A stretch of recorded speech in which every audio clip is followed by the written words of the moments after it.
And here is the moment when the eye wall hit Perry, Florida. And our Jesse Kirsch was reporting live on the air. I can tell you that we have had intermittent moments of really powerful gusts, and we're getting some right now again. Whistling inside the hotel as well. Okay, this is some of the strong, and I want to point out, I don't know if you can even see it off in the distance, but there are cars out here. I can tell you first responders have been saying at 45-mile-per-hour winds, they were not going to be on the roads anymore. So anyone who is out here, presumably not a first responder, and should not be out on the roads. These winds are really picking up right now. We got some debris flying. We're going back inside. And Jesse Kirsch joins us now from Perry. Jesse, good morning. I'm glad to see you're doing well. Your team is doing well. But a lot of people have been affected very severely by this storm. What are you seeing this morning? Yeah, and Jose, despite what you just saw there, remarkably, throughout this area in Perry, Florida, not that much damage, which is astounding when you look at the wind gusts that we were dealing with overnight. This shop, however, did take what appears to have been a direct hit from the winds. Take a look at what's out here in the front doorway. All this glass shattered from these windows that were blown out. We're going to step inside. Paul, the owner here, has agreed to let us come on in and just gives you an idea of the devastation to the shop. Remember, this is the third hurricane to hit this community in little more than a year. Idalia, which came last year, he says, took out a window here. He replaced it with that wall, which you can see is now gone. He also says this was solid brick. Now look at it.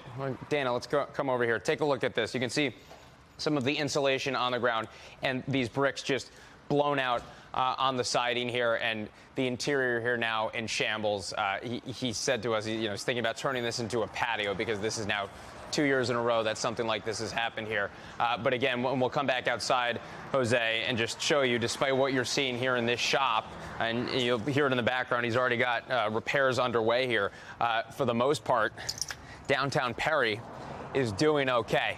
And it's really just remarkable because we were looking at all these street signs, some of it already tilted over yesterday, and expecting to just see a lot of projectiles. And a lot of this seems to have held intact. We lost power overnight. Still, many people are going to be without power. It is sunny. It is hot, which means people don't have the air conditioning might be trying to fire up generators. That brings its own risk to life. And then we did just see some preliminary information from the National Hurricane Center saying that preliminary modeling is showing that this county, this area, could have seen in portions storm surge over 15 feet. I spoke with someone from the county earlier this morning. He told me they did not have any reports as far as this PIO, this public information officer, was aware, did not have any reports of deaths in this county so far, which is good news. But I can tell you, Jose, that the sheriff in Taylor County here had told me yesterday he was estimating around 200 people.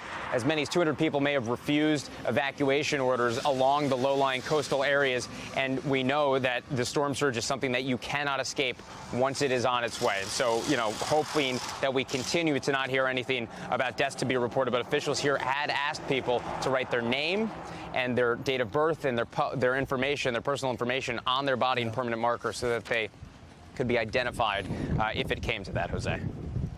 Jesse Kirsch, thank you very much. And joining us now is the mayor of Tampa, Florida, Jane Castor. Mayor, thank you very much for being with us. The storm made landfall about 140 miles from Tampa, but your city was hit hard, and we're talking about, Jesse was talking about storm surge. What did your area experience? Really, it was a storm surge. We had minimal wind damage. I just saw your coverage of the damage, structural damage in Perry. We had very little of that, but we did have some significant storm surge, right around 7 feet in neighborhoods around our community that had already been saturated from previous rainstorms. And so we had a great deal of flooding. Although we gave the evacuation notices, our law enforcement and fire rescue began receiving calls around midnight. About 150 of those calls to be rescued from their residences that were experiencing flooding. They were able to get boats out in the water when it was safe, and they rescued about 50 individuals and several pets. And so how are your residents doing this morning? We're doing good today. Sun's out, wind's down. A lot of the water is receded, the tide's out. And so, there are a number of streets that are still flooded. We have a particularly low-lying area, Davis Islands.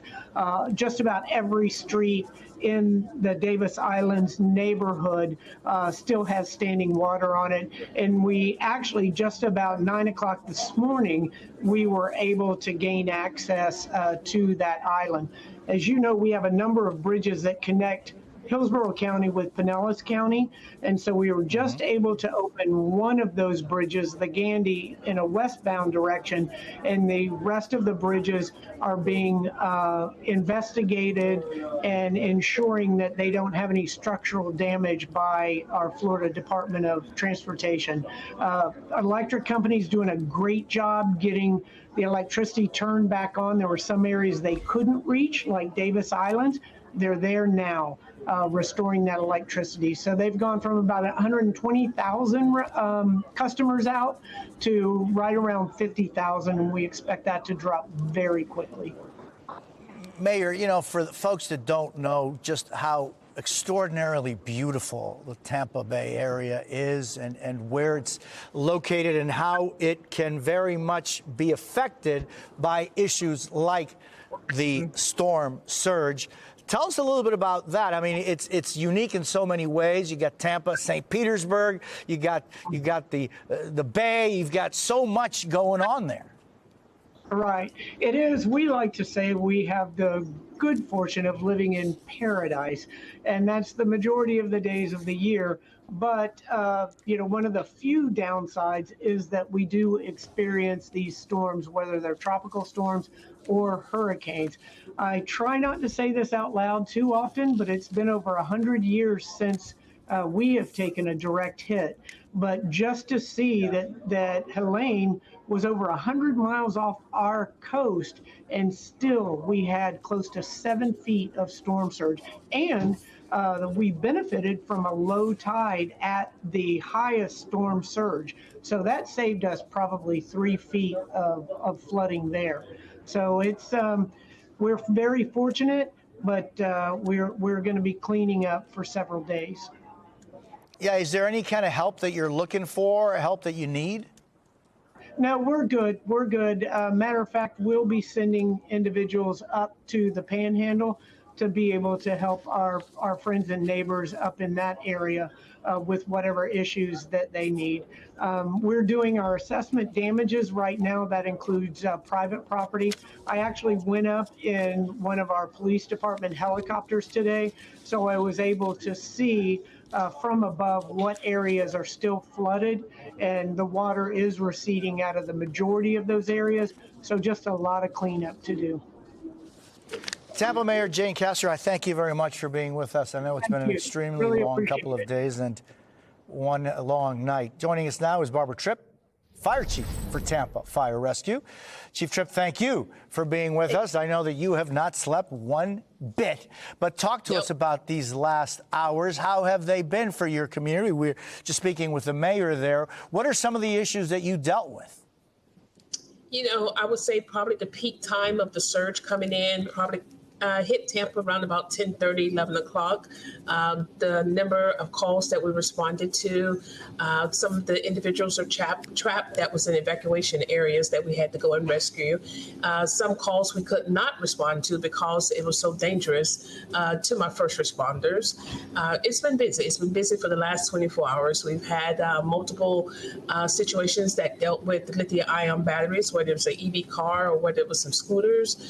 We've had down power lines, wind has been blowing, and flooding is definitely a must. It's been a lot of water here in Tampa. What kind of issues have you had with the down power lines and then the EV lithium battery issues? So as of now, it's still under investigation, but we believe one of the homes that did burn, it was an EV car that was in the garage. And of course, salt water and lithium ion batteries do not agree. So that definitely will cause a fire. And with the down power lines from the heavy winds, the gusts of the winds, some of the lines come down, get on trees, start sparking. And of course, if it's a shed, if it's a house, then of course it starts firing.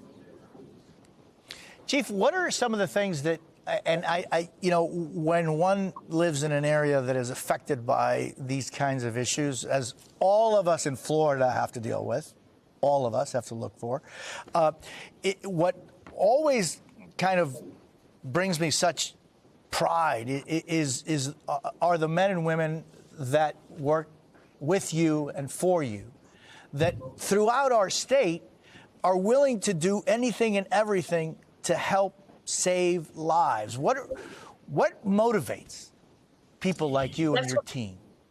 Well, that's what made this profession just the #1 profession in the world. And the reason I say we enjoy helping people, the men and women of Tampa Fire Rescue as well as Tampa Police Department did not stop.